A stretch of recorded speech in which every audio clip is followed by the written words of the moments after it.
ഇന്ന് ഈ ഒരു നിർണായക ദിവസത്തിൽ എന്തൊക്കെയാണ് വിപണിയിൽ എക്സ്പെക്ട് ചെയ്യേണ്ടത്, അതുമായി ബന്ധപ്പെട്ട് നമ്മളോട് സംസാരിക്കാനായിട്ട് ഇൻഹൗസ് എക്സ്പേർട്ട് ആയിട്ടുള്ള പ്രദീപ് ചന്ദ്രശേഖരൻ സാർ ചേരുകയാണ്. Good morning sir, welcome to the show.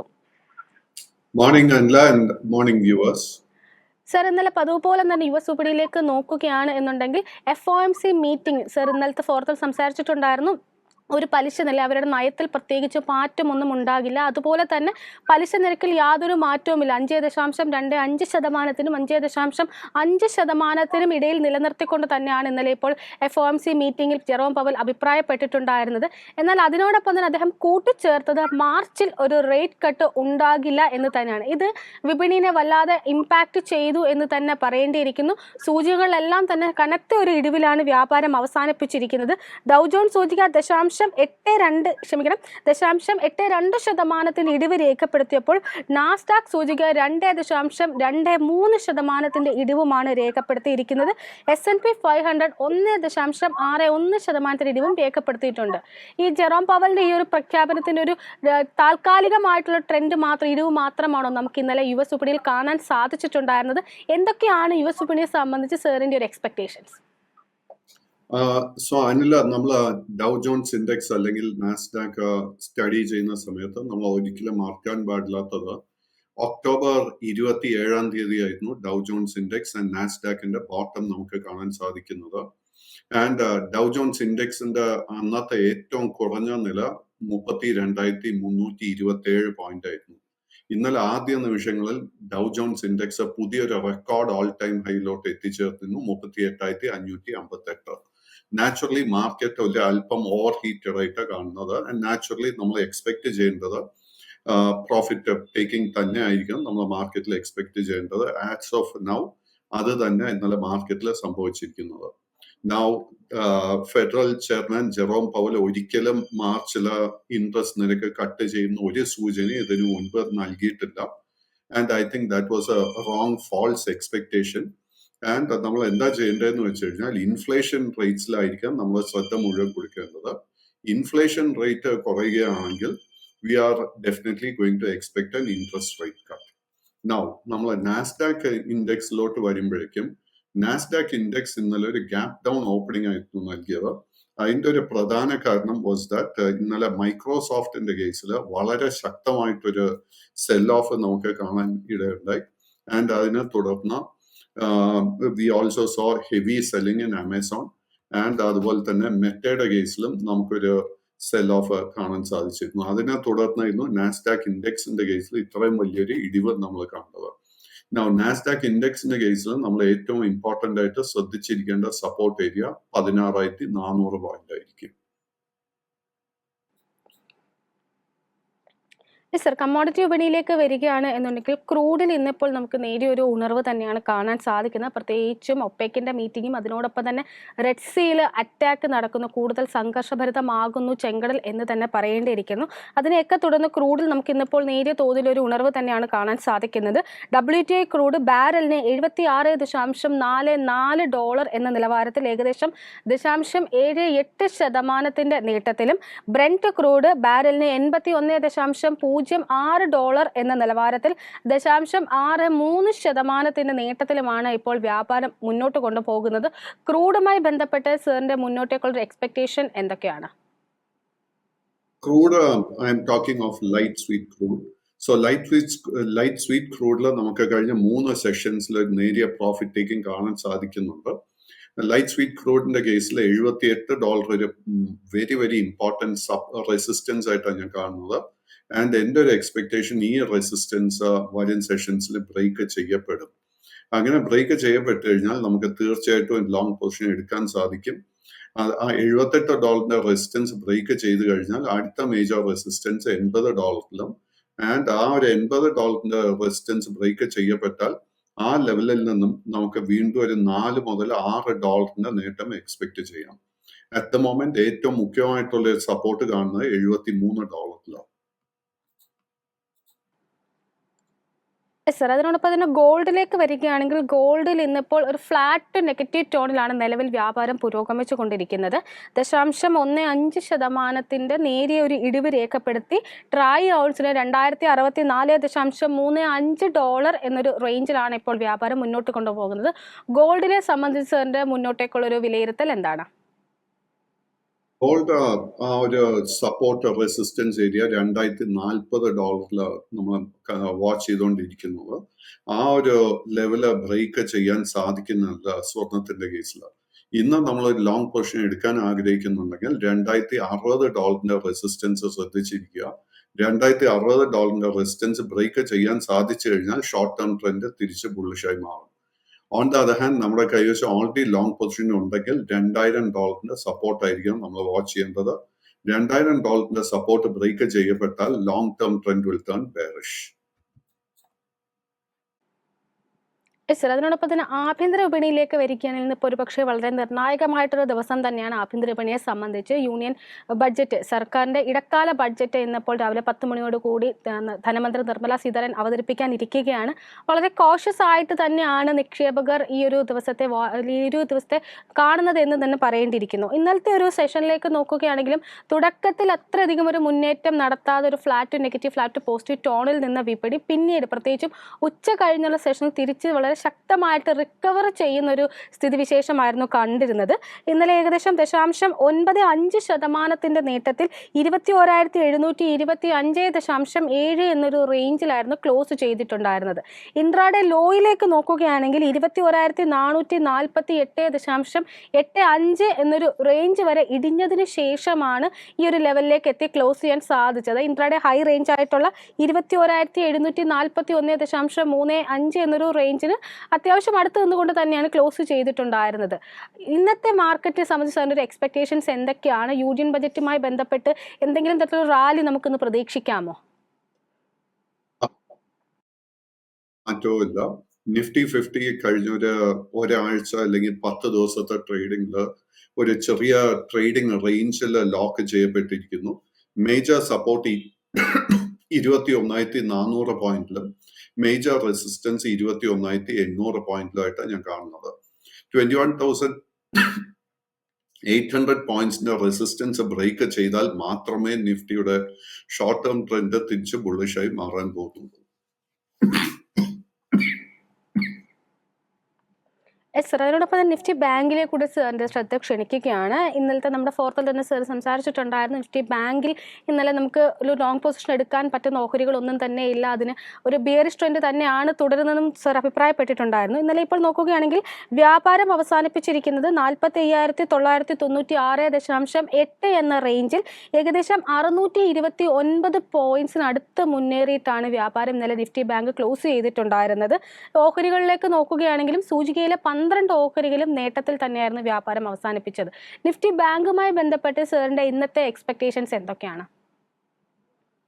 Nifty bank index നമ്മൾ സ്റ്റഡി ചെയ്യുമ്പോഴേക്കും ഇന്നലെ ഓപ്പണിംഗ് നിമിഷങ്ങൾ മുതൽ തന്നെ നമുക്ക് നല്ലൊരു rally and recovery Nifty bank ഇൻഡെക്സിൽ കാണാൻ സാധിച്ചിരുന്നു.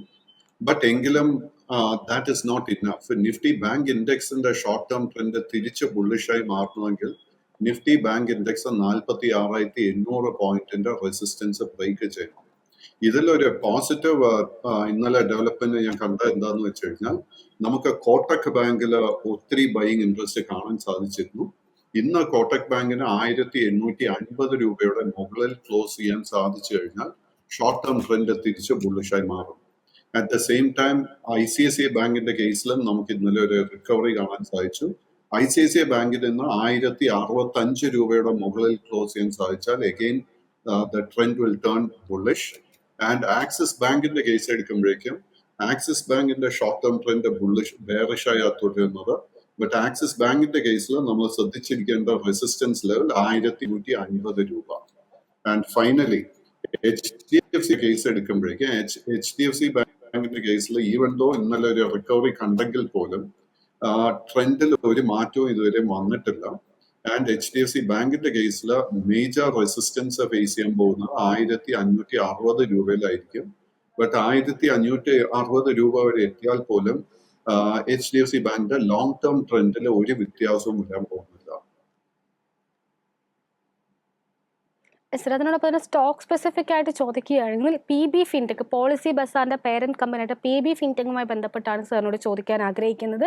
ഇന്നലെ ഓഹരിയെ സംബന്ധിച്ച് പറയുകയാണെങ്കിൽ ഇൻട്രാഡേയിൽ ഏകദേശം 12.5% വരെ ഉയർന്ന് അവരുടെ IPO പ്രൈസിന് മുകളിൽ 2 വർഷത്തിനിടയിൽ IPO പ്രൈസിന് മുകളിൽ രേഖപ്പെടുത്താനായിട്ട് PB ഫിൻടെക്കിന് സാധിച്ചിട്ടുണ്ടായിരുന്നു. അവരുടെ പാദഫലങ്ങളിൽ മികച്ച പാദഫലം തന്നെയാണ് കമ്പനിക്ക് തുണയായത് എന്ന് തന്നെ പറയേണ്ടിയിരിക്കുന്നു. പാദഫലങ്ങളിലേക്ക് നോക്കുകയാണ് എന്നുണ്ടെങ്കിൽ നെറ്റ് റവന്യൂ, അത് അറ്റ ലാഭത്തിൽ വളരെ കാര്യമായിട്ടൊരു മുന്നേറ്റം തന്നെ രേഖപ്പെടുത്തിയിട്ടുണ്ടായിരുന്നു എന്ന് മാത്രമല്ല കഴിഞ്ഞ ക്വാർട്ടറിൽ ഉണ്ടായിരുന്ന അപേക്ഷിച്ചിട്ട് ഒരു നഷ്ടത്തിൽ നിന്ന് അറ്റ ലാഭത്തിലേക്ക് എത്താനും കമ്പനിക്ക് സാധിച്ചിട്ടുണ്ടായിരുന്നു. അറ്റ ലാഭമായിട്ട് രേഖപ്പെടുത്തിയിരിക്കുന്നത് 37 കോടി രൂപയാണ്.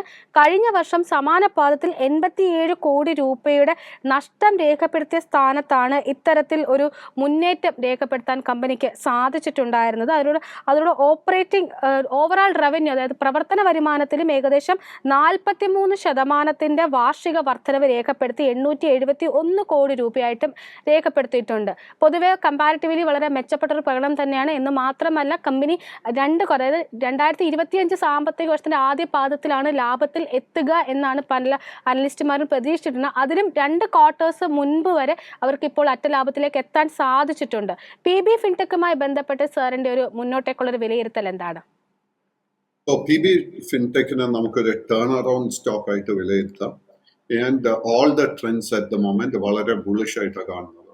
ബട്ട് PB ഫിൻടെക്കിന്റെ കേസിൽ ദ പ്രോബ്ലം ഇസ് 1045 രൂപ വളരെ സ്ട്രോങ് ഒരു റെസിസ്റ്റൻസ് ആയിട്ടാണ് കാണുന്നത്. സോ ഇന്നല്ലെങ്കിൽ അടുത്ത 2-3 സെഷൻസിനിടെ ഞാൻ എക്സ്പെക്ട് ചെയ്യുന്ന I M expecting little bit profit taking. So നമ്മുടെ കൈവശം ഓൾറെഡി ലോങ് പൊസിഷൻ ഉണ്ടെങ്കിൽ ഒന്നും ചെയ്യേണ്ട കാര്യമില്ല, ആ ഒരു വോളറ്റിലിറ്റിക്ക് വേണ്ടി പ്രിപ്പയർഡ് ആയിരിക്കുക. ബട്ട് ഈ ഹൈ ലെവൽസിൽ ഒരു പുതിയ ലോങ് പൊസിഷൻ അഡ്വൈസ് ചെയ്യുന്നില്ല. PB ഫിൻടെക്കിനെ കുറിച്ച് ചോദിച്ചതുകൊണ്ട് 2-3 ന്യൂലി ലിസ്റ്റഡ് സ്റ്റോക്സിനെ കുറിച്ചും കൂടെ നമുക്ക് സംസാരിക്കാം. ഇന്നലെ ഡെലിവറിയുടെ കേസിലും ഇതേപോലെ ശക്തമായിട്ട് നമുക്കൊരു ബൈയിങ് ഇൻട്രസ്റ്റ് കാണാൻ സാധിച്ചിരുന്നു. ആൻഡ് നമ്മുടെ കൈവശം ഡെലിവറി ഉണ്ടെങ്കിൽ അത് മെയിൻറ്റെയിൻ ചെയ്യാം. ബട്ട് ആ പ്രോഫിറ്റ് ടേക്കിംഗ് നടക്കുന്ന സമയത്ത് മാത്രമേ നമുക്കൊരു പുതിയ ലോങ് പൊസിഷൻ എടുക്കാൻ സാധിക്കത്തുള്ളൂ. ക്യാമ്പസ് ആക്ടിവെയറിന്റെ കേസിൽ ക്യാമ്പസ് ആക്ടിവെയറിന് 265 രൂപയിൽ നല്ലൊരു സപ്പോർട്ട് ബേസ് ഫോം ചെയ്ത് വരുന്നുണ്ട്. 285 രൂപയുടെ മുകളിൽ ഇന്നല്ലെങ്കിൽ അടുത്ത 2-3 സെഷൻസിനിടെ ക്ലോസ് ചെയ്യാൻ സാധിക്കുന്നുണ്ടെങ്കിൽ ഷോർട്ട് ടേം ട്രെൻഡ് തിരിച്ച് ബുള്ളിഷായി മാറും. 285ന്റെ റെസിസ്റ്റൻസ് ബ്രേക്ക് ചെയ്യാൻ സാധിച്ചു കഴിഞ്ഞാൽ പിന്നീട് മേജർ റെസിസ്റ്റൻസ് ഫേസ് ചെയ്യാൻ പോകുന്ന 302 രൂപയിലായിരിക്കും. സർ, അതിനോടൊപ്പം തന്നെ ഇന്നലെ വളരെ ശക്തമായിട്ടൊരു മുന്നേറ്റം നടത്തിയ മറ്റൊരു ഓഹരിയായിരുന്നു വക്രാഞ്ചി ലിമിറ്റഡ്. വക്രാഞ്ചി ലിമിറ്റഡിനെ സംബന്ധിച്ച് പറയുകയിൽ കഴിഞ്ഞൊരു 4 ട്രേഡിംഗ് സെഷൻസിനിടയിൽ 47% നേട്ടമാണ് ഈ ഒരു കുഞ്ഞൻ ഓഹരി നിക്ഷേപകർക്ക് നൽകിയത് എന്ന് തന്നെ പറയേണ്ടിയിരിക്കുന്നു. ഫെബ്രുവരി 6 അവരുടെ ബോർഡ് ഓഫ് ഡയറക്ടേഴ്സിന്റെ മീറ്റിംഗ് നടക്കാനിരിക്കുകയാണ്. ഫണ്ട് റൈസിംഗുമായി ബന്ധപ്പെട്ട പല നിർണായക തീരുമാനങ്ങൾ എടുക്കുമെന്ന് കൂടി ഇപ്പോൾ അറിയിച്ചിട്ടുണ്ട്. വക്രാഞ്ചി ലിമിറ്റഡിനെ സംബന്ധിച്ച് പറയുകയാണെങ്കിൽ ഇന്നലെ ഓഹരി വ്യാപാരം അവസാനിപ്പിച്ചിരിക്കുന്നത് 19.88% നേട്ടത്തിൽ 30.15 രൂപ എന്നൊരു റേഞ്ചിലായിരുന്നു. വക്രാഞ്ചി ലിമിറ്റഡുമായി ബന്ധപ്പെട്ട് സാറിന്റെ ഒരു ലോങ് ടേം പെർസ്പെക്റ്റീവ് എന്താണ്? വക്രാഞ്ചി പ്യുവർ സ്പെക്കുലേറ്റീവ് ട്രേഡ് ആയിട്ട് നമുക്ക് വിലയിരുത്താൻ സാധിക്കത്തുള്ളൂ. ഈ കമ്പനിയുടെ ഫൈനാൻഷ്യൽസ് ഒട്ടും നല്ലതല്ല. ബിക്കോസ് ഓവറോൾ മാർക്കറ്റിൽ ഇത്രത്തോളം ബുള്ളിഷ്നെസ് കാണുന്നതുകൊണ്ട് നമ്മൾ ഈ വക്രാഞ്ചി പോലെയുള്ള സ്റ്റോക്കിലൊക്കെ ഇത്രയും ട്രേഡിംഗ് ഇൻട്രസ്റ്റ് കാണുന്നത്. സോ നമ്മൾ pure speculative point of view ആണെങ്കിൽ നമുക്ക് നമ്മുടെ പൊസിഷൻ നിലനിർത്താം. അടുത്ത മേജർ റെസിസ്റ്റൻസ് കാണുന്നത് ആദ്യത്തെ 35 രൂപയിലും അതിനെ തുടർന്ന് 40 രൂപയിലും. ഈ സ്റ്റോക്കിൽ ഈ കറന്റ് ലെവൽസിൽ ഒരു പുതിയ ലോങ് പൊസിഷൻ അഡ്വൈസ് ചെയ്യുന്നില്ല. കാര്യം എന്താന്ന് വെച്ച് കഴിഞ്ഞാൽ സ്റ്റോക്ക് കഴിഞ്ഞ 5-8 സെഷൻസിൽ ഒത്തിരി നേട്ടം നമുക്ക് നൽകി കഴിഞ്ഞു. ഏതായാലും ധാരാളം പ്രേക്ഷകർ ക്വയറീസുമായിട്ട് എത്തിയിട്ടുണ്ട്. അതിൽ ആദ്യമായിട്ട് സംഗീത് സന്തോഷ് എന്നൊരു പ്രേക്ഷകൻ സുസ്ലോണുമായി ബന്ധപ്പെട്ടിട്ടുള്ള സാറിൻ്റെ ഒരു വ്യൂ പോയിന്റ് ആണ് ചോദിച്ചിരിക്കുന്നത്. സുസ്ലോണിനെ സംബന്ധിച്ചാണ് ഇന്നലെ അവരുടെ ക്വാർട്ടർലി റിസൾട്ട് പുറത്തു വന്നിട്ടുണ്ടായിരുന്നു. വളരെ മികച്ച, ഏകദേശം അവരുടെ ലാഭത്തിൽ 160% വാർഷിക വളർച്ചയാണ് കമ്പനി രേഖപ്പെടുത്തിയിട്ടുണ്ടായിരുന്നത്. കമ്പാരിറ്റീവ്ലി ഫൈനാൻഷ്യൽസിലൊക്കെ നോക്കുകയാണെങ്കിൽ മെച്ചപ്പെട്ടൊരു പ്രകടനം തന്നെയാണ് നടത്തിയിരിക്കുന്നത്. ഇന്നലെ ഓഹരി വ്യാപാരം അവസാനിപ്പിച്ചിരിക്കുന്നത് 4.91% നേട്ടത്തിൽ 45.95 രൂപ എന്നൊരു റേഞ്ചിലാണ്. പുതിയൊരു 52 ഹൈ റേഞ്ചിൽ തന്നെയാണ് ക്ലോസിംഗും നടത്തിയിരിക്കുന്നത്. സ്വിസ്ലോണുമായി ബന്ധപ്പെട്ട് സാറിന്റെ ഒരു ലോങ് ടേം പെർസ്പെക്റ്റീവ് എന്താണ്? So Suzlon, the long and short term trend is very much bullish. And at the moment, നമുക്ക് സുസ്ലോണിന്റെ കേസിൽ വീക്ക്നെസ് ഒന്നും തന്നെ കാണാൻ സാധിക്കുന്നില്ല. ഓൺലി പോയിന്റ് ഇസ് ദാറ്റ് സുസ്ലോണിലെ കഴിഞ്ഞ 3-4 സെഷൻസിൽ നമ്മൾ ഒത്തിരി നേട്ടം കണ്ടു കഴിഞ്ഞു. സുസ്ലോണിന്റെ അടുത്ത മേജർ റെസിസ്റ്റൻസ് 47 രൂപയിലായിരിക്കും. ആ ഒരു റെസിസ്റ്റൻസ് ബ്രേക്ക് ചെയ്യാൻ സാധിച്ചു കഴിഞ്ഞാൽ 49-ഉം അതിനെ തുടർന്ന് 51 രൂപയിലും ആയിരിക്കും ഇതിന്റെ റെസിസ്റ്റൻസ് ലെവൽസ്. Now, again, സുസ്ലോണിനെ കുറിച്ച് ചോദിച്ചതുകൊണ്ട് ടോട്ടലി അൺറിലേറ്റഡ് ബട്ട് റീസെന്റ് അടുത്ത കാലത്ത് ലിസ്റ്റ് ചെയ്യപ്പെട്ട പേടിഎമ്മിനെ കുറിച്ച് ഒരു വ്യൂ കൂടെ നൽകാൻ ആഗ്രഹിക്കുന്നു. പേടിഎമ്മിന്റെ കേസിൽ ഇന്നലെ റിസർവ് ബാങ്ക് ഓഫ് ഇന്ത്യ വലിയൊരു നെഗറ്റീവ് തടഞ്ഞ പേടിഎമ്മിന്റെ കേസിൽ ഏർപ്പെടുത്തിയിരിക്കുന്നത്. സോ ഇന്ന് നമുക്ക് പേടിഎമ്മിന്റെ കേസിൽ നമുക്കൊരു huge down side gap opening expect ചെയ്യാം. അങ്ങനെ ഒരു ഗ്യാപ്പ് ഡൗൺ നടക്കുന്ന സമയത്ത് നമ്മൾ ഈ സ്റ്റോക്കിൽ പുതിയ ലോങ് പൊസിഷൻ ഒന്നും തന്നെ എടുക്കാൻ ശ്രമിക്കരുത്. ഡിസംബർ മാസത്തിൽ ഈ സ്റ്റോക്കിന്റെ ലോവസ്റ്റ് ലെവൽ 600 രൂപയ്ക്ക് അടുത്തായിരുന്നു. മൈ എക്സ്പെക്ടേഷൻ ആ 600 രൂപയുടെ സപ്പോർട്ട് ലെവൽ അത് ബ്രേക്ക് ചെയ്യും and the stock is headed much lower. So ഈ ഒരു സ്റ്റോക്കിൽ തൽക്കാലം ഒരു ലോങ് പൊസിഷനും എടുക്കാൻ ശ്രമിക്കരുത്. അതിനോടൊപ്പം തന്നെ മറ്റൊരു പ്രേക്ഷകനായിട്ടുള്ള നിജി ജ്യോതി ലാബ്സുമായി ബന്ധപ്പെട്ടിട്ടുള്ള സാറിന്റെ ഒരു വ്യൂ ആണ് ചോദിച്ചിരിക്കുന്നത്. കഴിഞ്ഞ ദിവസം കമ്പനി അവരുടെ പാദഫലങ്ങൾ പുറത്തുവിട്ടിട്ടുണ്ടായിരുന്നു. അറ്റലാഭത്തിൽ 34.9% വളർച്ചയാണ് രേഖപ്പെടുത്തിയിരിക്കുന്നത്. കമ്പാരിറ്റീവ്ലി മെച്ചപ്പെട്ടൊരു പ്രകടനം തന്നെയാണ് രേഖപ്പെടുത്തിയിരിക്കുന്നത്. വരുമാനം നോക്കുകയിൽ 10.6% വളർച്ചയും രേഖപ്പെടുത്തിയിട്ടുണ്ട്. എന്നാൽ ഓഹരി ഇന്നലെ വ്യാപാരം അവസാനിപ്പിച്ചിരിക്കുന്നത് 4.76% ഇടിവിൽ 510.15 എന്നൊരു റേഞ്ചിലാണ്. ജ്യോതി ലാബ്സുമായി ബന്ധപ്പെട്ട് സാറിന്റെ ഒരു വ്യൂ എന്താണ്? ഈ ഒരു ഓഹരിയിൽ പ്രധാനമായിട്ടും സാർ വാച്ച് ചെയ്യുന്ന ലെവലുകൾ ഏതൊക്കെയാണ്? ജ്യോതി ലാബിന്റെ റിസൾട്ടില് ഒരു കംപ്ലൈൻസും ഇല്ല. ബട്ട് എങ്കിലും കഴിഞ്ഞ 3-4 മാസത്തിനിടെ കാര്യമായിട്ട് ഒരു കറക്ഷനും ഇല്ലാതെയായിരുന്നു ജ്യോതി ലാബ് നമുക്ക് നേട്ടം നൽകിയത്. സോ ജ്യോതി ലാബ് കഴിഞ്ഞ 3-4 സെഷൻസ് ആയിട്ട് അറൌണ്ട് 558 റേഞ്ചിലായിരുന്നു ട്രേഡിംഗ് നടത്തി വന്നത്, which is A record all time high. ഇന്നലെ റിസൾട്ട് അനൗൺസ് ചെയ്തതിനെ തുടർന്ന് നമുക്ക് ഹെവി പ്രോഫിറ്റ് ടേക്കിംഗ് കാണാൻ സാധിച്ചു. ആൻഡ് നമ്മുടെ കൈവശം ഓൾറെഡി ലോങ് പൊസിഷൻ ഉണ്ടെങ്കിൽ I think current levels is a good level to book some profit. സ്റ്റോക്കിന്റെ കേസിൽ നമ്മൾ ഇമ്പോർട്ടന്റ് ആയിട്ട് ശ്രദ്ധിച്ചിരിക്കേണ്ട സപ്പോർട്ട് ഏരിയ 478 രൂപയായിരിക്കും. ആ ഒരു സപ്പോർട്ട് ബ്രേക്ക് ചെയ്യപ്പെട്ടാൽ short term trend will turn bearish. പുതിയ ലോങ് പൊസിഷൻ കറന്റ് ലെവൽസിൽ അഡ്വൈസ് ചെയ്യുന്നില്ല. അതിനോടൊപ്പം തന്നെ മറ്റൊരു പ്രേക്ഷകൻ ചോദിച്ചിരിക്കുന്നത്, രാഹുൽ എ ചോദിച്ചിരിക്കുന്നത് IDFC ഫസ്റ്റ് ബാങ്കുമായി ബന്ധപ്പെട്ടിട്ടുള്ള സാറിന്റെ ഒരു വ്യൂ ആണ്. ഓഹരി ഇന്നലെ 1.69% നേട്ടത്തിൽ 84.1 എന്നൊരു റേഞ്ചിലാണ് ഇപ്പോൾ ക്ലോസ് ചെയ്തിട്ടുണ്ടായിരുന്നത്. IDFCയുമായി ബന്ധപ്പെട്ടിട്ടുള്ള സാറിന്റെ ഒരു വ്യൂ എന്താണ്? IDFC First Bank, the short-term trend continues to be bearish. But എങ്കിൽ പോലും IDFC ഫസ്റ്റ് ബാങ്കിന് നല്ലൊരു സപ്പോർട്ട് ബേസ് ഫോം ചെയ്തിരിക്കുന്നത് 78 രൂപയിലാണ്. ആൻഡ് ആ ഒരു ലെവൽ എത്തിയതിനു ശേഷം കഴിഞ്ഞ 4 സെഷൻസിൽ നമുക്ക് IDFC ഫസ്റ്റ് ബാങ്കിൽ അല്പം നേട്ടം കാണാൻ സാധിച്ചിട്ടുണ്ട്. ഈ ലെവൽസിൽ നമ്മൾ പുതിയ ലോങ് പൊസിഷൻ എടുക്കാൻ ശ്രമിക്കരുത്. IDFC ഫസ്റ്റ് ബാങ്കിന്റെ അടുത്ത മേജർ റെസിസ്റ്റൻസ് 88 രൂപയായിരിക്കും. ഞാൻ എക്സ്പെക്ട് ചെയ്യുന്നത് ആ 88-90 റേഞ്ച് എത്തുമ്പോഴേക്ക് ഈ സ്റ്റോക്കിലെ പ്രോഫിറ്റ് ബുക്കിംഗ് നടക്കും. ആ ഒരു പ്രോഫിറ്റ് ബുക്കിംഗ് നടക്കുന്ന സമയത്ത് നമുക്ക് പുതിയ ലോങ് പൊസിഷൻ വേണോ വേണ്ടയോ എന്ന് തീരുമാനിക്കാം. സർ, മറ്റൊരു പ്രേക്ഷകനായിട്ടുള്ള മുഹമ്മദ് ജസീൽ എക്സൈഡ് ഇൻഡസ്ട്രീസുമായി ബന്ധപ്പെട്ടിട്ടുള്ള സാറിന്റെ ഒരു വ്യൂ ആണ് ചോദിച്ചിരിക്കുന്നത്. ഓഹരിയിൽ ഇന്നലെ വളരെ ശക്തമായിട്ടൊരു ബൈയിങ് ഇൻട്രസ്റ്റ് ആണ് കാണാൻ സാധിച്ചത്. 5.31% നേട്ടത്തിൽ 334.9 എന്നൊരു റേഞ്ചിലായിരുന്നു ക്ലോസ് ചെയ്തിട്ടുണ്ടായിരുന്നത്. എക്സൈഡുമായി ബന്ധപ്പെട്ടിട്ട് സാറിന്റെ ഒരു വ്യൂ പോയിന്റ് എന്താണ്? ബുള്ളിഷ് ആൻഡ് സ്റ്റോക്ക് ഇന്നലത്തെ ക്ലോസിംഗ് നോക്കുമ്പോഴേക്കും നമുക്ക് കിട്ടുന്ന ഒരു ഇൻഫറൻസ് ഇസ് ദാറ്റ് സ്റ്റോക്ക് ഇന്നല്ലെങ്കിൽ അടുത്ത 2-3 സെഷൻസിൽ പുതിയൊരു ഓൾ ഹൈ ലെവലിലോട്ട് എത്തുമെന്ന് ഞാൻ വിശ്വസിക്കുന്നു. സ്റ്റോക്ക് ഇനി ശ്രദ്ധിച്ചിരിക്കേണ്ട 3-4 ഇമ്പോർട്ടന്റ് റെസിസ്റ്റൻസ് ഏരിയാസ്. ആദ്യത്തെ 340, അത് ബ്രേക്ക് ചെയ്യാൻ സാധിച്ചു കഴിഞ്ഞാൽ 348, 356, അവസാനമായിട്ട് 370. ഈ ഒരു റെസിസ്റ്റൻസ് ലെവൽസ് ബ്രേക്ക് ചെയ്താൽ മാത്രമേ നമുക്കൊരു പുതിയ ലോങ് പൊസിഷൻ എടുക്കാൻ സാധിക്കത്തുള്ളൂ. And the most important support area നമുക്ക് കാണാൻ സാധിക്കുന്നത് ഈസ് 305 രൂപ.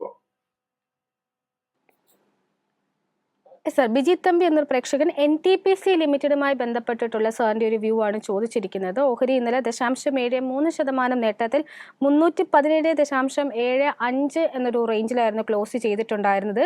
ജനുവരി 29-നാണ് ഒരു 52 ഹൈ റേഞ്ച് ആയിട്ടുള്ള 325.74 എന്നൊരു റേഞ്ച് രേഖപ്പെടുത്തിയിട്ടുണ്ട്. NTPCയുമായി ബന്ധപ്പെട്ട് സാറിന്റെ ഒരു ലോങ് ടേം വ്യൂ എന്താണ്?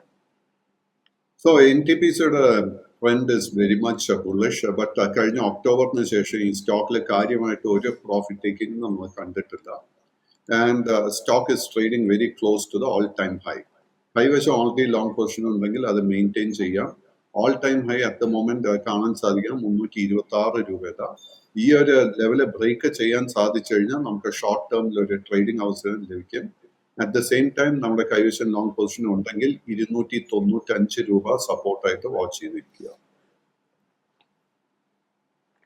സർ, സംഗീത് സന്തോഷ് എന്നൊരു പ്രേക്ഷകൻ ഭാരത് ഹെവി ഇലക്ട്രിക്കൽസ് ലിമിറ്റഡുമായി ബന്ധപ്പെട്ടുള്ള സാറിന്റെ ഒരു വ്യൂ ആണ് ചോദിച്ചിരിക്കുന്നത്. ഓഹരി ഇന്നലെ വളരെ ഫ്ലാറ്റ് പോസിറ്റീവ് ടോണിലാണ് വ്യാപാരം അവസാനിപ്പിച്ചിരുന്നത്. 0.15% നേട്ടത്തിൽ 228.3 എന്നൊരു റേഞ്ചിൽ. ഭേലുമായി ബന്ധപ്പെട്ട് സാറിന്റെ ഒരു വിലയിരുത്തൽ എന്താണ്? സോ BHEL അതുപോലെ തന്നെ BEML, ഭാരത് ഇലക്ട്രോണിക്സ്, ഈ സ്റ്റോക്സിലൊക്കെ നമുക്ക് കഴിഞ്ഞ 3-4 ആഴ്ചക്കിടെ ഒത്തിരി നേട്ടം ഓൾറെഡി ലഭിച്ചു കഴിഞ്ഞു. BEML and BEL record all time high ലെവൽസിലാണ് ട്രേഡിംഗ് നടത്തി വരുന്നത്. ആ രണ്ട് സ്റ്റോക്കിൽ ഇന്നലെ നമുക്ക് പ്രോഫിറ്റ് ടേക്കിംഗ് കാണാൻ സാധിച്ചിരുന്നു. BHELന്റെ കേസിൽ 240 രൂപ ഒരു മേജർ റെസിസ്റ്റൻസ് ആയിട്ടാണ് കാണുന്നത്. സോ നമ്മുടെ കൈവശം ലോങ് പൊസിഷൻ ഉണ്ടെങ്കിൽ we are gotta be very careful. കാര്യം എന്താണെന്ന് വെച്ച് കഴിഞ്ഞാൽ 240 രൂപ അടുക്കുമ്പോഴേക്ക് ഈ സ്റ്റോക്കിലെ പ്രോഫിറ്റ് ടേക്കിംഗിന് വേണ്ടി ട്രേഡേഴ്സ് റെഡി ആകും. ഓൺ ദ അതർ ഹാൻഡ് നമ്മളിപ്പോ ഓൾറെഡി കയ്യിൽ ലോങ് പൊസിഷൻ ഉണ്ടെങ്കിൽ നമുക്ക് 215 രൂപ സപ്പോർട്ടായിട്ട് വാച്ച് ചെയ്തിരിക്കാം. No fresh long positions at this level. പുതിയൊരു കറക്ഷൻ നടക്കുന്ന സമയത്ത് മാത്രമേ നമുക്കൊരു പുതിയ ലോങ് പൊസിഷൻ എടുക്കാൻ ശ്രമിക്കാൻ പറ്റത്തുള്ളൂ. ഹാഫിൽ എന്നൊരു പ്രേക്ഷകൻ ബജാജ് കൺസ്യൂമർ ലിമിറ്റഡുമായി ബന്ധപ്പെട്ടുള്ള സാറിന്റെ ഒരു വ്യൂ ആണ് ചോദിച്ചിരിക്കുന്നത്. ഇന്നലെ ഓഹരി 1.84% നേട്ടത്തിൽ 219.1 എന്നൊരു റേഞ്ചിലായിരുന്നു ക്ലോസിംഗ് നടത്തിയിട്ടുണ്ടായിരുന്നത്. ഓഹരിയുടെ ഒരു 52 ഹൈ നോക്കുകയാണെങ്കിൽ ഓഗസ്റ്റ് 31 രേഖപ്പെടുത്തിയ 262.4 എന്നൊരു റേഞ്ചാണ്. അതിനുശേഷം ആ ഒരു ലെവലിലേക്ക് എത്താൻ ഓഹരിക്ക് സാധിച്ചിട്ടുമില്ല. ബജാജ് കൺസ്യൂമറുമായി ബന്ധപ്പെട്ട് സാറിന്റെ ഒരു ലോങ് പൊസിഷൻ എന്താണ്? കൺസ്യൂമറിന്റെ long and short term trend നിലവിൽ സൈഡ് വേസ് ആയിട്ടാണ് കാണുന്നത്. ബട്ട് നല്ലൊരു ബുള്ളിഷ് സെറ്റപ്പ് ഫോം ചെയ്ത് വരുന്നുണ്ട്. സ്റ്റോക്കിന്റെ മേജർ റെസിസ്റ്റൻസ് നമ്മൾ ശ്രദ്ധിച്ചിരിക്കേണ്ടത് 225 രൂപ. ആ ഒരു റെസിസ്റ്റൻസ് ബ്രേക്ക് ചെയ്യാൻ സാധിച്ചാൽ all the trends will turn bearish. 225ന്റെ റെസിസ്റ്റൻസ് ബ്രേക്ക് ചെയ്യാൻ സാധിച്ചു കഴിഞ്ഞാൽ അടുത്ത മേജർ റെസിസ്റ്റൻസ് 233, അതിനെ തുടർന്ന് 238 രൂപയിലും ആയിരിക്കും. സർ, മറ്റൊരു പ്രേക്ഷകൻ ഊർജ ഗ്ലോബൽ ലിമിറ്റഡുമായി ബന്ധപ്പെട്ടുള്ള സാറിന്റെ ഒരു വ്യൂ ആണ് ചോദിച്ചിരിക്കുന്നത്. ഈ ഒരു ഓഹരിയെ സംബന്ധിച്ച് സാറിന്റെ ഒരു ലോങ് ടേം വ്യൂ എന്താണ്? ഊർജ global is A pure speculative trade. കഴിഞ്ഞ ഒരു 5-8 സെഷൻസിലൂടെ ഒത്തിരി നേട്ടം ഈ സ്റ്റോക്ക് നൽകിയിട്ടുണ്ട്. ഇൻഫാക്ട് ജനുവരി മാസത്തിന്റെ തുടക്കത്തിൽ ഈ സ്റ്റോക്കിന്റെ വില വെറും 15 രൂപയ്ക്ക് അടുത്തായിരുന്നു. ആൻഡ് ഇന്നലത്തെ ട്രേഡിംഗിൽ ഈ സ്റ്റോക്ക് ട്രേഡിംഗ് നടത്തിയത് 34 രൂപ 25 പൈസയ്ക്ക് അടുത്ത്. നമ്മുടെ കൈവശം ലോങ് പൊസിഷൻ ഉണ്ടെങ്കിൽ ലുക്ക് ടു ടേക്ക് പ്രോഫിറ്റ്സ്. കാര്യം സ്റ്റോക്കിൽ ഒരു സെൽ ഓഫ് വന്നു കഴിഞ്ഞാൽ ഇത് ഡൗൺവേർഡ് ഫ്രീസിലോട്ട് പോകും. സർ, മറ്റൊരു പ്രേക്ഷകൻ ചോദിച്ചിരിക്കുന്നത് മാർക്സൺസ് ഫാർമ ലിമിറ്റഡുമായി ബന്ധപ്പെട്ടുള്ള സാറിന്റെ ഒരു വ്യൂ ആണ്. ഓഹരി 6.12% നേട്ടത്തിൽ 156 രൂപ എന്നൊരു റേഞ്ചിലായിരുന്നു ഇന്നലെ ക്ലോസ് ചെയ്തിട്ടുണ്ടായിരുന്നത്. ഈ ഒരു ഓഹരിയെ സംബന്ധിച്ച് സാറിന്റെ ഒരു ലോങ് ടേം പെർസ്പെക്റ്റീവ് എന്താണ്? കാണുന്നത് but in the last 2-3 weeks ഈ സ്റ്റോക്കിൽ നല്ലൊരു പ്രോഫിറ്റ് ടേക്കിംഗ് നടത്തുന്നതായിട്ടും കാണാൻ സാധിക്കുന്നുണ്ട്. സോ ഇന്നലത്തെ ട്രേഡിംഗിലെ എൻറ്റയർ ഫാർമസ്യൂട്ടിക്കൽ സെക്ടറിൽ നമുക്ക് ഒത്തിരി ബൈയിങ് ഇൻട്രസ്റ്റ് കാണാൻ സാധിച്ചിരുന്നു. ഇതൊരു സ്മോൾ ക്യാപ് സ്റ്റോക്ക് ആയിട്ടാണ് നമ്മൾ വിലയിരുത്തേണ്ടത്. സ്റ്റോക്കിന്റെ മേജർ റെസിസ്റ്റൻസ് 160 രൂപ. ആ ഒരു ലെവല് ബ്രേക്ക് ചെയ്ത് അതിന്റെ മുകളിൽ ക്ലോസ് ചെയ്യാൻ സാധിച്ചു കഴിഞ്ഞാൽ നമുക്കൊരു ബുള്ളിഷ് ട്രിഗർ ലഭിക്കും. ആ ഒരു ലെവല് ബ്രേക്ക് ചെയ്യാൻ സാധിച്ചാൽ നെക്സ്റ്റ് മേജർ റെസിസ്റ്റൻസ് 181 രൂപയിലും ആയിരിക്കും.